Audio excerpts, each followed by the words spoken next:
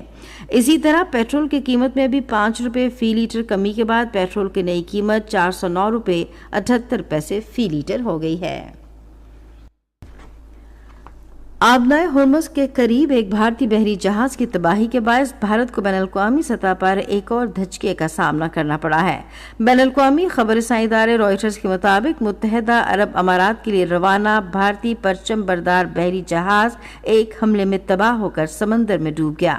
خبر رسائی ادارے کے مطابق بھارت اب تک نہ تو اس حملے کے ذمہ دار عناصر کی نشاندہی کر سکا ہے اور نہ ہی کوئی فیصلہ کن کارروائی کر پایا ہے۔ اسرائیل اور لبنان نے جنگ بندی میں 45 روز کی توسیع پر اتفاق کیا ہے۔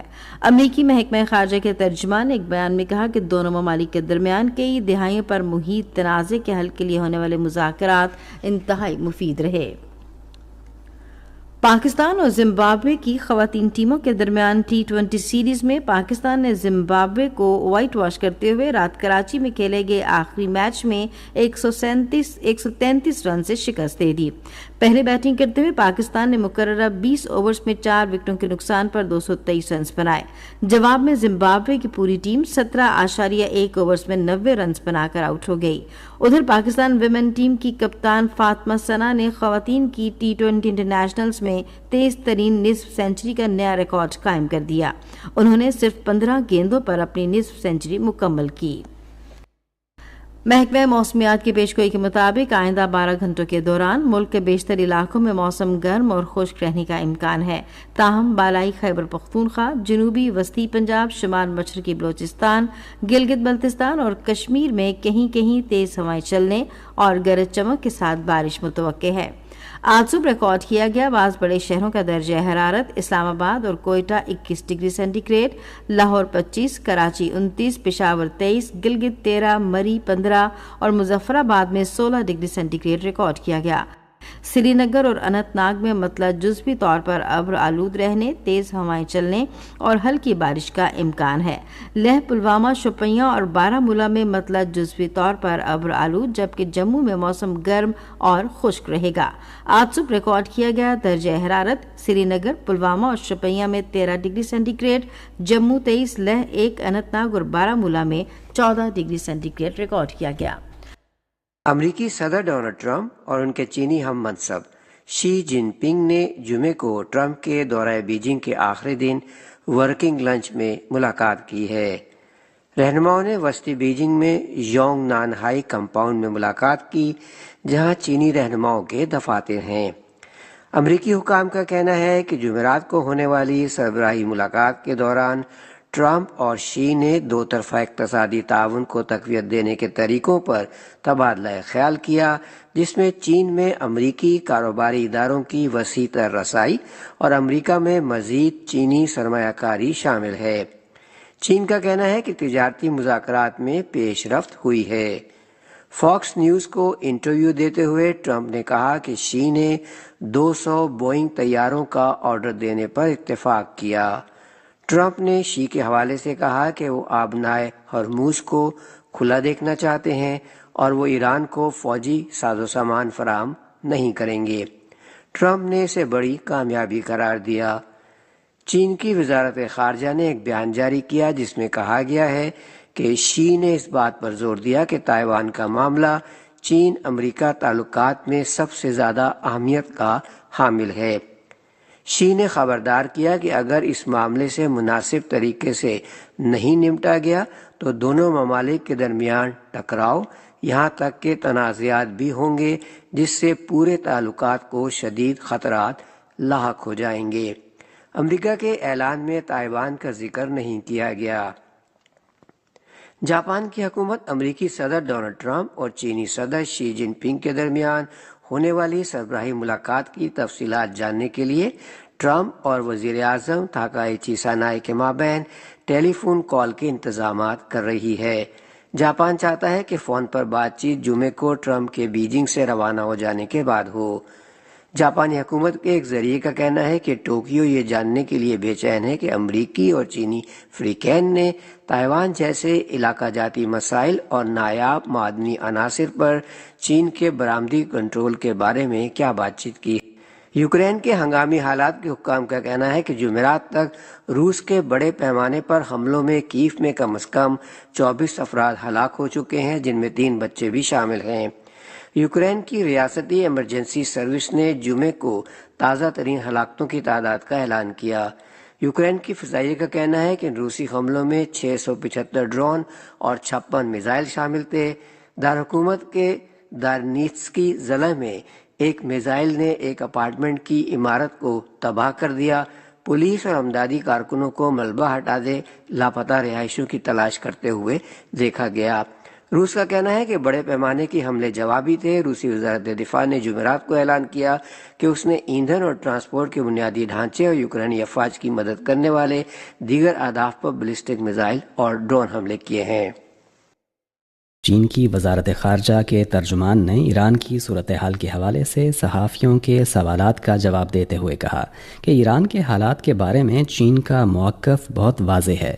یہ جنگ جو سرے سے ہونی ہی نہیں چاہیے تھی، اسے جاری رکھنے کا کوئی جواز نہیں۔ جتنا جلد ممکن ہو مسئلے کا حل تلاش کرنا نہ صرف امریکہ اور ایران بلکہ خطے کے تمام ممالک اور پوری دنیا کے مفاد میں ہے۔ ترجمان نے کہا کہ چین ہمیشہ اس بات پر زور دیتا آیا ہے کہ مذاکرات اور بات چیت ہی درست راستہ ہیں۔ جب مکالمے کا دروازہ کھل چکا ہے تو اسے دوبارہ بند نہیں ہونا چاہیے۔ ایران کے جوہری مسئلے سمیت دیگر معاملات پر فریقین کے تحفظات کو مد نظر رکھتے ہوئے بات چیت اور مشاورت کے ذریعے قابل قبول حل تلاش کیا جانا چاہیے۔ عالمی پیداوار اور سپلائی چین کے استحکام اور روانی کو برقرار رکھنے کے لیے بحری راستوں کو جلد از جلد بحال کیا جانا ضروری ہے۔ اس کے ساتھ ساتھ ایک جامع اور دیر پا جنگ بندی تک فوری طور پر پہنچنا چاہیے تاکہ مشرق وسطیٰ اور خلیجی خطے میں جلد امن و استحکام بحال ہو سکے۔ ترجمان نے زور دے کر کہا کہ جنگ کے آغاز سے ہی چین امن کے قیام کے لیے مسلسل کوششیں کرتا رہا ہے۔ چین اور پاکستان نے خلیج اور مشرق وسطیٰ کے خطے میں امن و استحکام کی بحالی کے لیے مشترکہ طور پر 5 نکاتی اقدام بھی پیش کیا۔